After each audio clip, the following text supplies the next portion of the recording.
Hello, everyone. Welcome back to another episode of the Bryan podcast, leading the aviation conversation from the flight deck and beyond.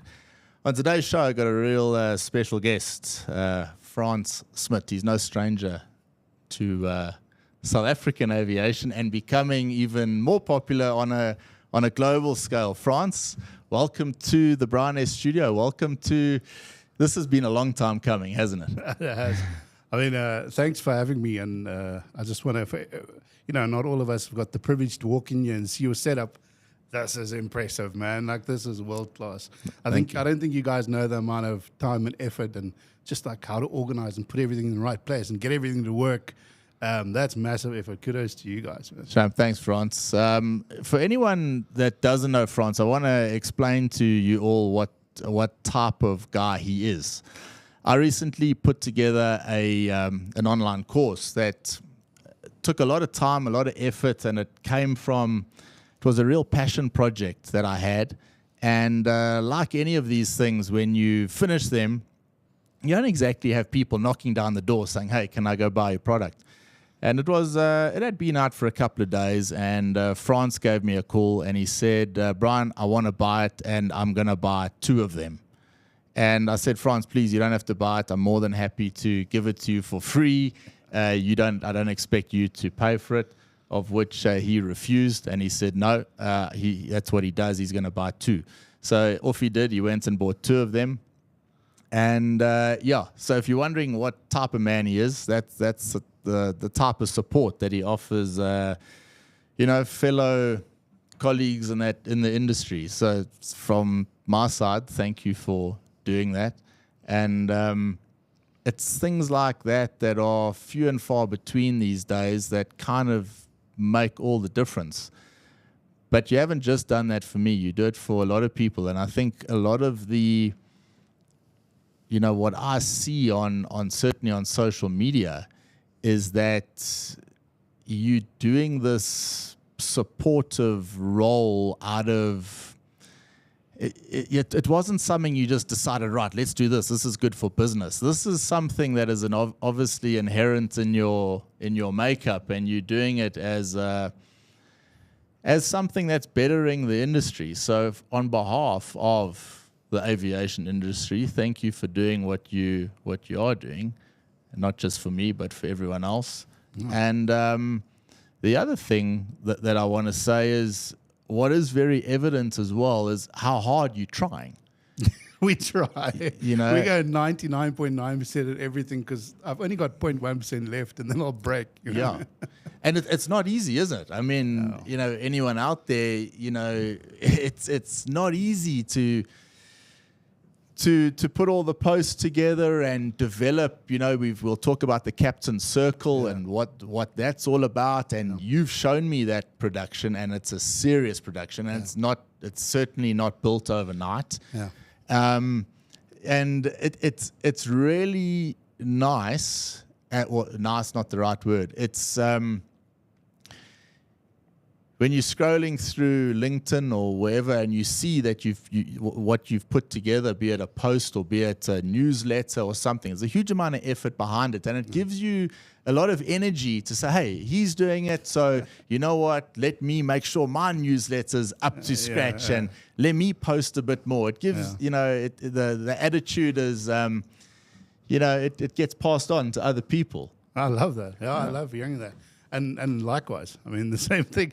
I think, what's happened, I think the funny thing with our relationship is we met the first time when I opened up Pilot Insure offices in Bonero Park. Correct. That was a couple of weeks before COVID, I think. That was like, or maybe just off, I can't remember the timeline, but it was right there. Yeah. And I must admit, I think I've been like following you a little bit too closely after that, because I want to copy some of your magic, But I think just to kind of circle back to that, we're at a point in let's say my businesses where I realize that we need to, within aviation, all of us, we need to support each other in whatever the endeavor is, like whatever the thing is, whatever the idea is. It doesn't matter, because we're all just trying our best. That's all you can do. I mean, that's it. And we all, and I think the nice thing that in aviation, and I speak about it quite a bit on LinkedIn, is I've kind of made peace or started really believing the inherent trust we all share. The trust that you've got with ATC or your captain or your co-pilot, or there's a lot of people making machines fly every day, and it's all built on trust. Like every single one of them. One guy messes up, it's the disaster. So I've kind of leaned into that.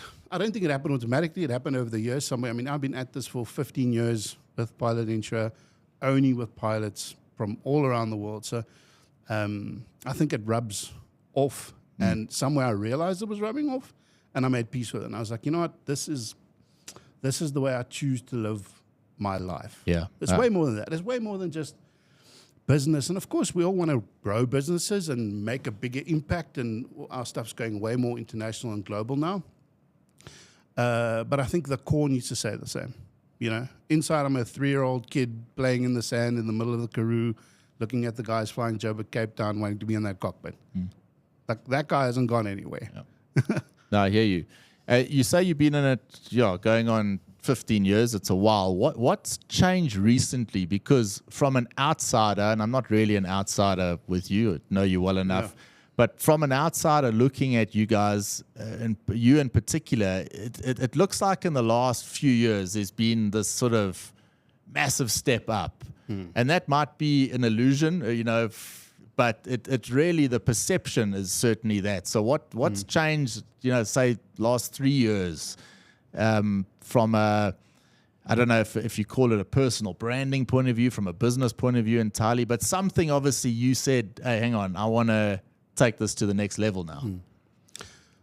I think it was natural. I think it got to, definitely I got to a point where within our framework of financial services, it's extremely limited because it's extremely regulated, like from a South African point of view, it's extremely regulated. And as I was cutting my teeth more and more into the international market, so now I'm talking about the last 10 years, but let's say the first 5 years of that, as I was getting exposure to completely different ways of doing things globally and everywhere. America, Dubai, Japan, all over the world, because we cater for everyone everywhere, and I go everywhere and meet people and really go and understand exactly what the differences are. So I think as naturally as I started growing my intellect and understanding of how the world works, somewhere along the line I just figured out, but our guys in aviation, pilots globally, they actually just simply deserve way better than what I can give them if I keep thinking about things the same way. So I can't keep giving the same advice. Even though we're independent and I'm extremely proud of it, I'm just talking about Pilot Insure, which means we use every single company. And because I've been doing it so long, I know every single insurer, know the people who pushes the buttons, know exactly what type of flying, where you fly, where we're going to get the best products and the best prices and all that. I outgrew it. So at somewhere along the line, that was the goal, to get to be the independent guy who really knows what he's talking about. And it's almost like when I got there, I was like, hold on, that isn't enough. People are flying all over the world, access to all kinds of different things. I need to get my finger, if for nothing else, just for me to have a really good understanding when I speak to a client and they say, hey, we're going to do this, instead of going, I don't know what you're talking about. Well, okay, I know these guys. I understand the product. I know how that fits in with your bigger scheme of things, of finances. Yeah. And I don't need to be going, no, this one thing I've got is the best. Yeah, no, sure. Which is nonsense. There's a lot of options out there. Yeah, sure. You mentioned the international market a bit, and again, going social media side, if you follow you see that you've been around a bit lately. Yeah. Obviously, the IATA report came out a couple of weeks ago, and there's a huge amount of emphasis now looking at the Middle East and what's happening there in Dubai. A lot of South Africans there, and obviously, I'm sure very much in your picture when it comes to doing further business. You want to be where the pilots are. Yeah. We had a brief little chat about it now. What's your take on what's going on locally here? We've got a little, I wouldn't say trouble, but there's one or two things happening. We saw it in the general aviation side over the last couple of days. A whole whack of airplanes that are going to be grounded. Doesn't do wonders for the local industry here. And what you don't want is the aviation industry to disappear here altogether. And you got, it just doesn't exist anymore. Of course, we are a long way off that happening. But what's your view from a business perspective? What's happening here locally in South Africa right now? Well, I can see the biggest problem, and we're just talking about staffing, like pilots and that role at the moment. A big problem, I think, which is obvious for everyone. We saw it coming a while ago, just like we saw the, let's say, exodus of South African pilots going overseas because we've got such a big client base.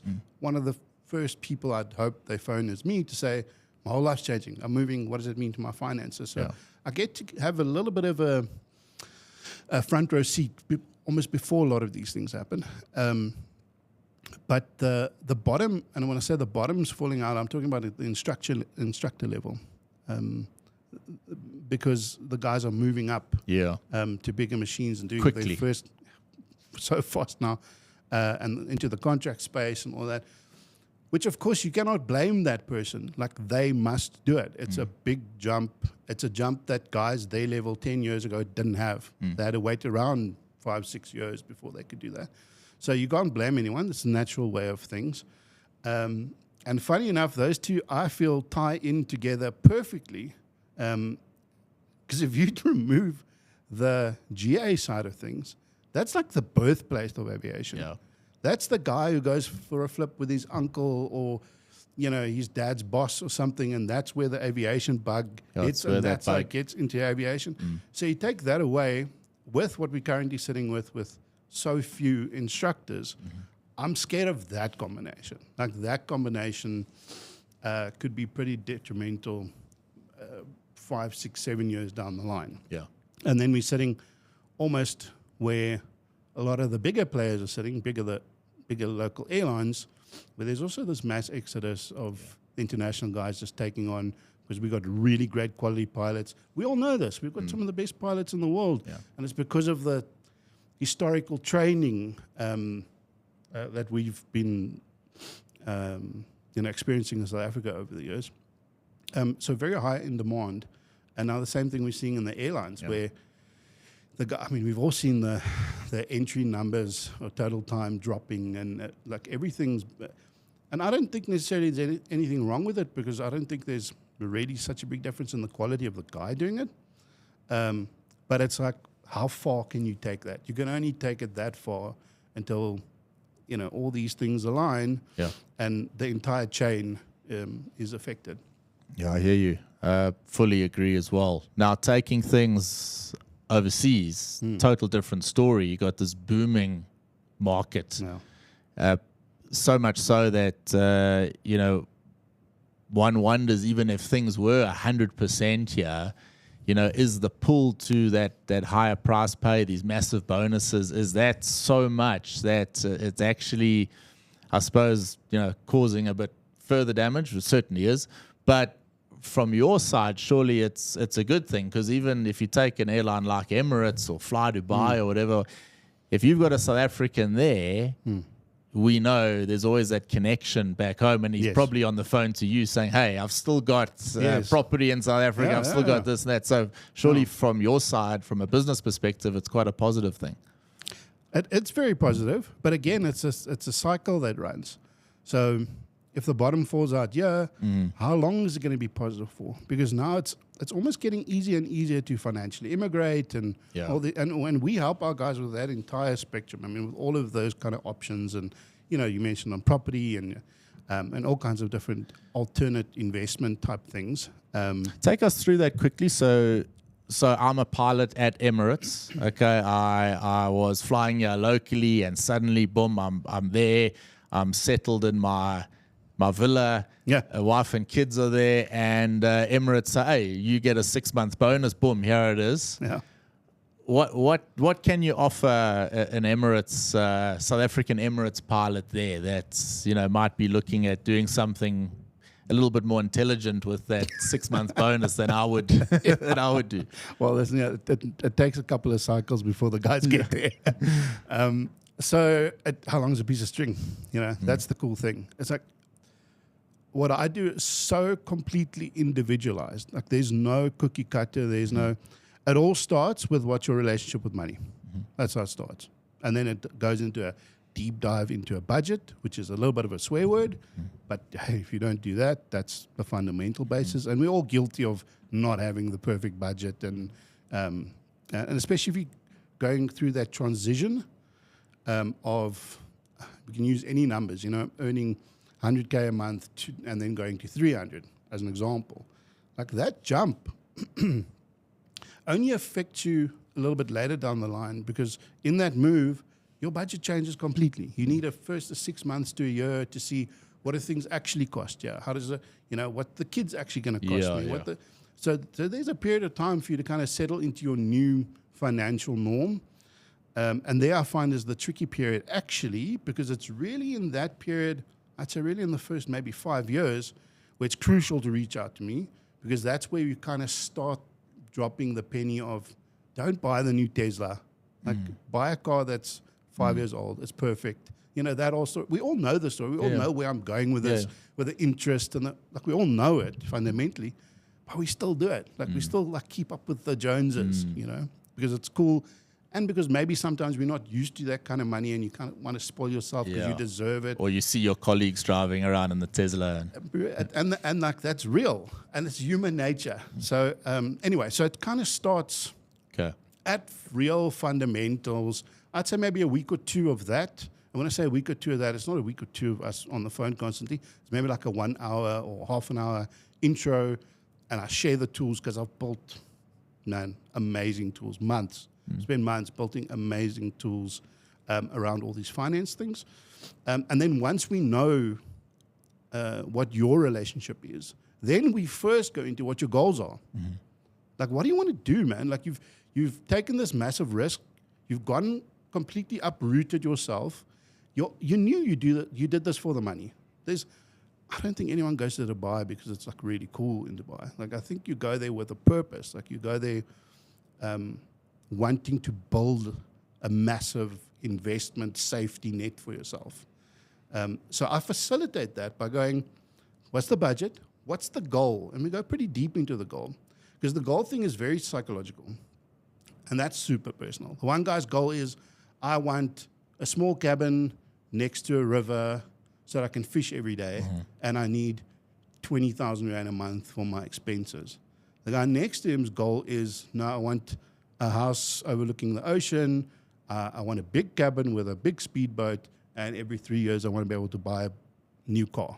That's my goal of like what financial success looks like.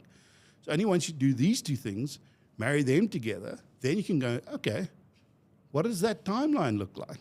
Okay, like when do you want to achieve this? And most guys have no idea when that's even possible. But once you do that little bit of work and package that all together, for most guys I deal with, for literally the first time in their lives, they're not chasing this dream anymore. It's real. It's become a tangible thing. And then we implement a plan, decide which direction, and that's, again, very personal, because we can go buying properties, we can go buying businesses, we can go the standard investment stuff all over the world. I mean, we've got access to everything. But we'll do ultimately what's best that's going to get that client to his goal. Yeah. If it's faster or slower, that's got nothing to do with me. I'm like the facilitator, man. Like I help point out these big topics, and I know how exactly to get us there. Yeah. And then once we're there, I know how to bring it all together. Yeah. And we put it all on autopilot. Yeah. And it's a bit cliche because we're in aviation, but that's what it is. Yeah, I hear you. And traditionally, I'm sure pilots wouldn't mind me saying this, but probably not the best guys in the world when it comes to handling of money. Pilots are pretty good at dealing with an engine cut at V1 and getting the aircraft back onto the ground safely. But beyond that, not always the sharpest. So But there's you a do reason. need support. Yeah. There's a reason. And you know, I'm past the point of kind of feeling censored about the topic because people are going to think about things they think about it. But there's a very good reason for it, is pilots are way too specialized. Yeah. Way too specialized. You're like heart surgeons or brain surgeons. Like, you are so niche down, specialized into flying, into that exact machine, into all of those processes, procedures, all the kind of things. And it's so recurring. And think about it. You've been built up your entire life to follow set guidelines, set rules. You know, you built like a machine. If this, then that. The finance world doesn't work like that. It really doesn't, because it's always changing. There's always new things happening, new rules, new laws, new regulations, and it's a completely different animal. So I think maybe in a nutshell, and I've been told this before, it's almost like all pilots have got a heart condition, like a medical heart condition, but they're all going to the GP for advice, and the GP is charging them double. It almost doesn't make sense. Yeah. But anyway, to get back to that, there's a reason why pilots struggle more. Because even if you look at something like a simple BCom degree, in a BCom degree, in your first year, there's a Quants 101 or a Finance 101 or an Economics 101. There's some sort of a baseline into the financial world. Remember that you get when you're very young. You get that when you're 18, 19, very young, which means it sits there, and for 20, 30 years, it grows and grows and grows and grows and grows. So almost naturally, with that as a baseline, you have a much better understanding of how finances work when you're 45. Yes. Right? If you don't have that baseline, it's like almost like it can't really grow. And then what happens is you end up doing stuff with your dad's guy, or you end up doing stuff with your cousin's guy, but you have no idea the quality of that person. It was just kind of the first guy to knock on your door. It's not a priority one sort of thing. It's I have to do this, so I'm just going to this guy. Yeah. Been with the family, so carry on, and yeah. And no one's wrong. I just want to preface this: like, no one's out to get anyone. That's not how this game works. No one's out there to get you. There's no broker out there to there's no gotcha moments. Yes. It's simply experience and time in the seat. Yeah. Aviation is exactly the same. Yeah. It's experience, time in the seat. Your first time flying that machine, you go with an instructor that's got 10,000 hours on the machine. He's probably going to laugh at you because of the silly things you do. Yeah. He's not doing it on purpose. It's just for him, it's automatic. The same things here is I'm kind of like that 10, 15,000 hour instructor, and you the new guy, and I can see all these little nuances and mistakes being made, and because this is all I've done. Yeah. You know, where what's kind of happening is it's kind of two new guys sitting in the cockpit when you deal with someone else, because this other brokers are just trying to kind of figure it out as they go along. Right? Yeah. It's as you're speaking there, it's kind of like my stories playing out in my head as well. And also from an aviation perspective, you know, once you get into an airline, you only really start earning money when you're at an airline. Yeah. So before then, you're not going to be speaking to any financial advisor. And then it's like a bit of a whirlwind, because you join the company, you've got to sort of fit into the culture, and then there's a lot of training at the beginning. You don't want to think about anything else. And then there's, you know, you're constantly being tested. Every 6 months you're in the simulator, and your whole life is consumed by this job that you do, and you identify it at every level. And you're saying, like, with pilots being so specialized, we saw it during COVID. It was clear as day how difficult it was for pilots to branch off. One of the things that I'm sort of so passionate about now is, and you would have seen a lot of my stuff, I'm a big user of AI from a business perspective. And what I'm encouraging pilots to do is, if you do want to start a little side, not necessarily business, let's say you rebuilding an old VW Beetle in your backyard. These days, you can actually take that little project, and you could, if you wanted to, you could monetize it very easily.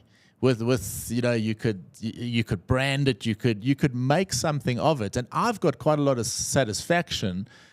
Take something like the podcast. Never got into the podcast with the intention of, hey, this is going to make me my millions. Yeah. Got into the podcast because this is a passion project that people are going to see the evolution of, and I've got a big kick out of doing that, and I know other people would as well.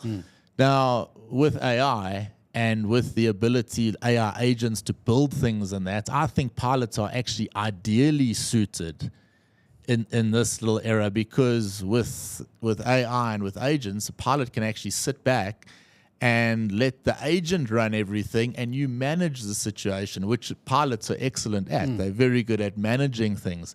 Whereas pre-AI, sort of going back COVID era, difficult to say, okay, I'm no longer a pilot. I'm now going to run the side hustle business and try to turn this thing into my old pilot salary, which is just not going to happen. So, yeah, fully agree with you on that point. I want to jump into something else. You've been posting a lot about it lately. It's to do with Captain Circle.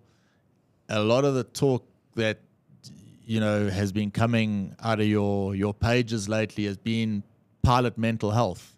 This is a major, major topic worldwide. And first of all, why pilot mental health? How does that fit in to the finance side? And where do you expect to take this? Now, you sent me a program that you had put together, and this program that Franz has put together this wasn't something that was built overnight. This is quite a serious program that you do over a long period of time. Yeah. And it's extraordinary what you've done with that. But just explain to everyone how that came about and what it's all about. So the mental health side actually came from personal experience.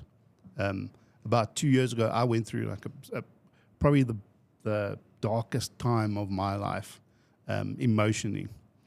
And I had some pretty bad depression for a couple of months, and I had to go there and say, but just who do I reach out to? Where do I even go to get some help? And that in itself is a tricky thing, man. Like pairing yourself with another human being to discuss your deepest, darkest dragons with it's an extremely hard thing to do. And it almost reminded me of the financial services stuff where. So what did I do? I asked around. I asked family. I asked friends. Like, who's seen psychiatrists, psychologists before? Like, how do you go? And then you kind of go to the first person that says, "Oh, this guy's really good." So there's a parallel there already. There's a big parallel there.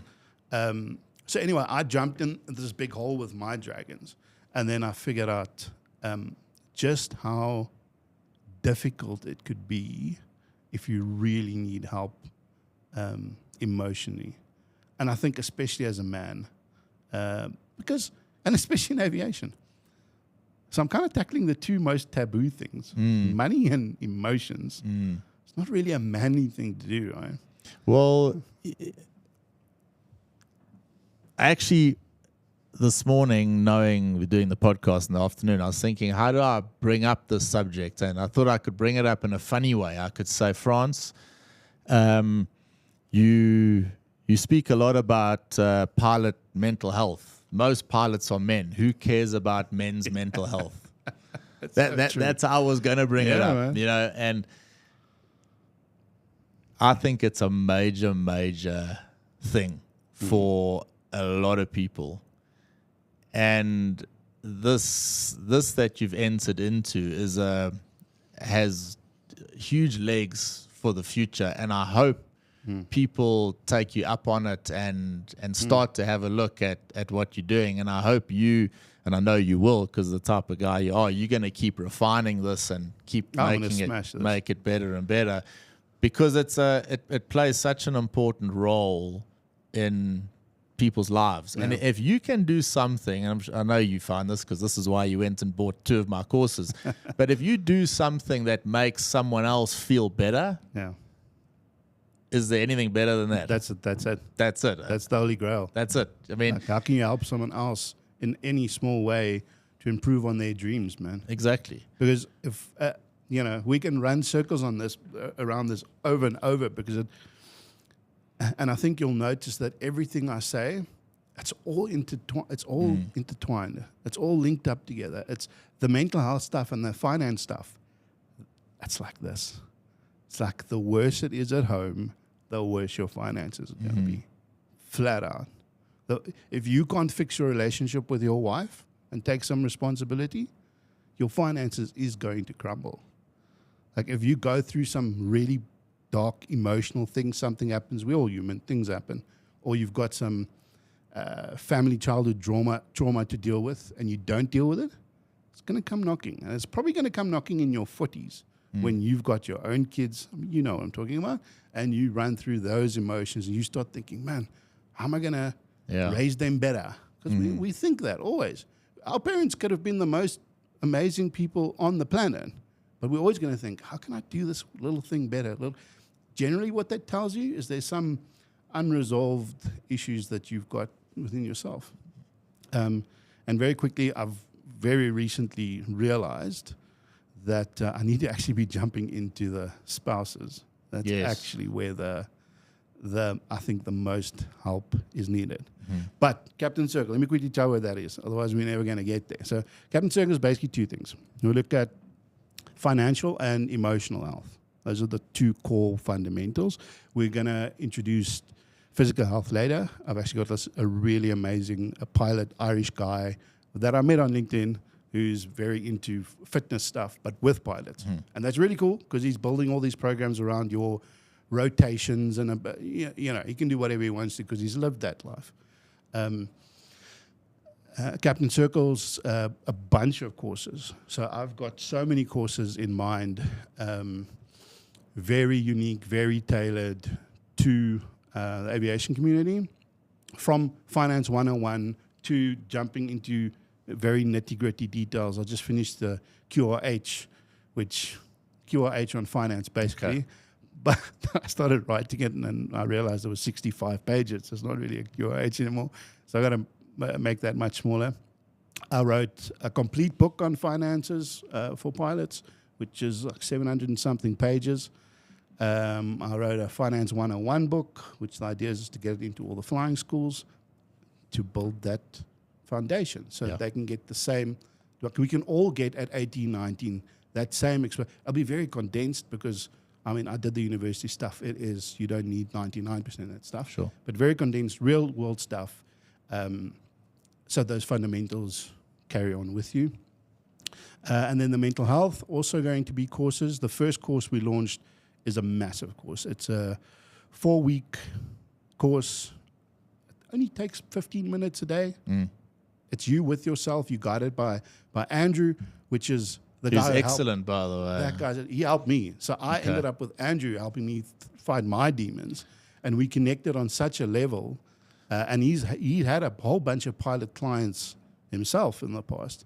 And we started talking about it. I was like, hey, you know what a disaster the aviation is in the mental health stuff? Yeah.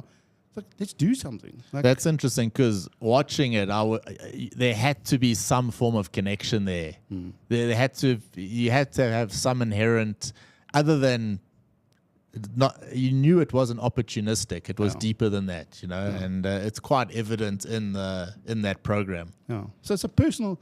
It's a part of my. Just how Pilot Insure started. Yeah. Pilot Insure started with a personal story.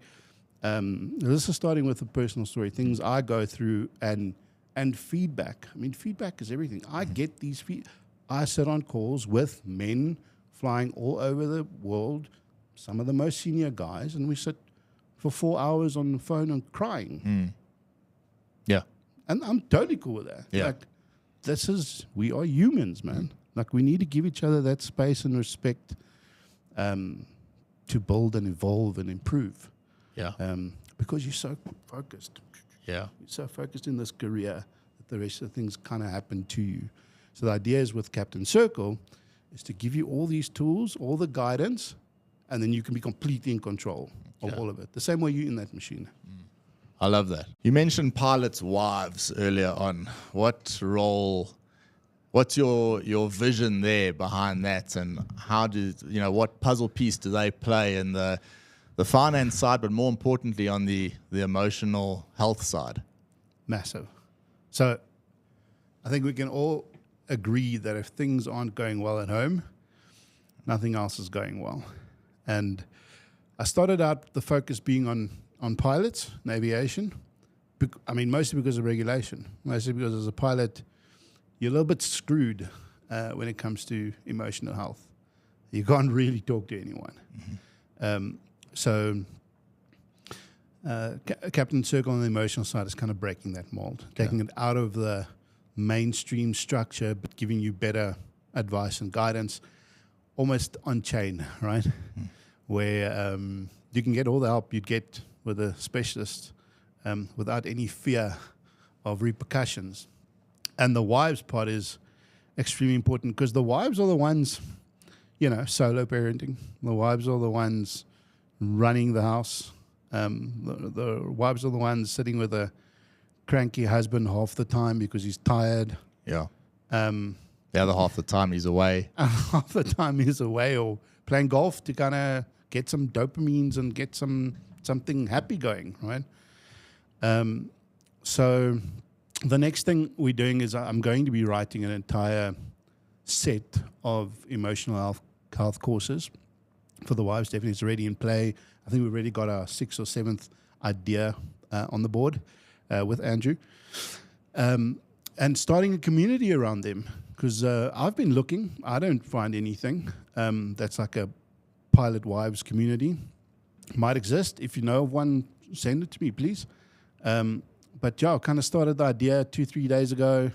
Just registered the name. It's called Sky Wives. Okay. I thought it was quite cool. And you've set it up? Yes. Yeah. Okay. We set it up. And I'm really looking for women to run this. So if you're watching this and you're a pilot or you're a pilot's wife, you think she might be interested in, or you're interested in it, please reach out. I can't run that. I'm not going to pretend to know what that life looks like, because I think my wife probably leads a very similar lifestyle with me having the blinkers on and pushing forward, and there's always a new idea and something else to drag. And for you, we're sitting right now, it's getting late, you're not at home, the normal 9 to 5, they sacrifice for us so that we can live out our dreams. Yeah. And I think we're so busy with chasing that dream that we forget the vital part they play. So building that community, very excited about that. And I wanted to give you an idea of how Captain Circle actually works in terms of the structure. So in these two areas, which is the finance and the emotional health side, with time there will be probably hundreds of courses, in the next 10 years or so. The first courses that are out, the finance course is launching next week. And I've got a 30-day boot camp that I'm launching the 1st of next month, which is going to be a pretty intense 30-day, maybe half an hour a day type of thing, where I'll look at all the different, what we've discussed, budgets, dreams, all these things. And then there'll be various courses. The first mental health course is a very intense 4-week course with Andrew, really jumping down into that. That's deep. Into that pit with those dragons. That's proper. You got to want to do some work before you do this, or complete it. But I've got something for you. I actually brought some gifts. So the first one it's in my bag, so I can't give it to you now, but I've got you 2 caps. Oh, awesome. For the President's Trophy Air Race 2022. Oh, fantastic. Oh, that cap would cost you like 40 grand if you wanted a cap like that. That's fantastic. That's going in the studio. Oh, yeah, sweet. Oh, that's awesome. And then I'm going to give you and your viewers, and I would sell it if I was you.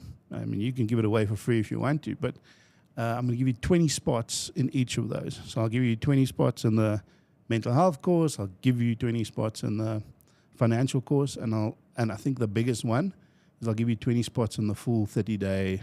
Well, that's incredibly generous, Franz. Of course. That's incredibly generous. But it's not, though. And I'm just going to say this. It's not, because it's all new. you and I are aligned in our vision with most of what we want to do. Our community is aligned. We're building this for them. Like, it's not for... So I'd rather give it away to 20 guys, have them use it, test it, give feedback, help me build it, help me change things, like mold this. You know, we can start charging for it when it's perfect.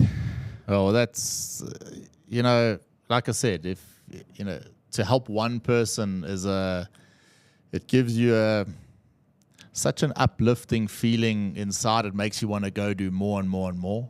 But that's incredibly generous, because I know that it's cost you a huge amount of money. Something like this, you don't sort of build overnight. It takes people, it takes planning, it takes time out of your existing business. It takes time away from your family to do.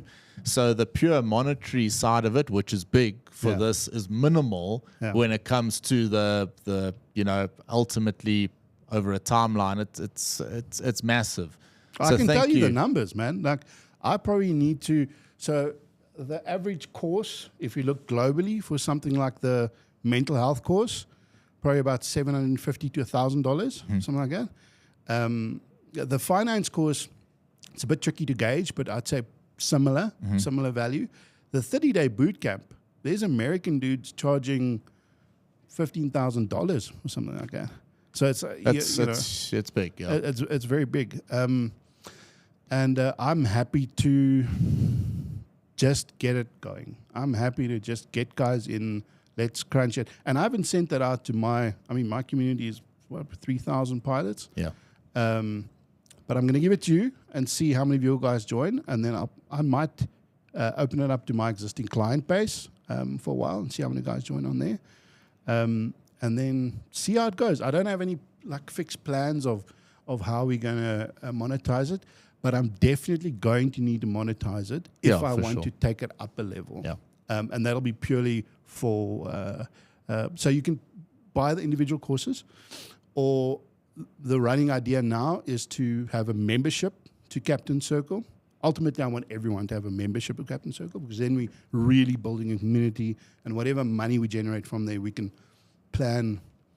I mean, I'm thinking 5 years down the line, we've got 5,000 people in the community, and we book Alex or Mosey for a week. You know, like I'm being serious. Yeah. Like, I'm thinking we got 5,000 people. Count me in. Each guy's got access to 10 million rand in investments, and we go build a town. You know, and make the kind of money the big developers make. Yeah, like that kind of thing. So I've got much bigger plans for what we can actually do together, as a community that already trusts each other. Yeah. It feels like a no-brainer. That's key, I suppose, that trust. And that's where the idea with all your communities come in. And it's pointless having one side of the family in a community that's trusted, but not the other side. And that's obviously where the wives and that come into the whole thing. Exactly. Franz, I think it's wonderful. It's fantastic. And to hear you speak about it with the passion that you do gives me lots of energy and lots of passion to keep, you know, trying to make waves with what I'm doing. And, you know, thank you for this offer, this incredible bit of support that you're giving. And I urge, you know, everyone that's listening to this to, I mean, we're certainly going to give some of those away, because I think it's going to help a lot of people. And in turn, you know, the way we're going to pay you back is to give you good feedback and get this product at a really, really high level. And no doubt we will. It really has been fantastic chatting to you today. I've really enjoyed it. Likewise. It's been a long time coming, and it's something that, you know, for us to plan is difficult. You being in the Cape, you live in the Cape. So I'm moving into my new house in 2 weeks, like on the water, like dream come true stuff, man. Oh, fantastic. You got to come down and have a braai. I'd love to. Yeah, my rest of my family's in Cape Town. My mom and my sister are there, so any excuse to get to Cape Town. Wonderful. Franz, thank you for everything you do for me. Thanks for everything you do for the aviation community. You're welcome. You keep doing it. You're welcome. Look forward to hearing all of you guys. Cheers. Bye.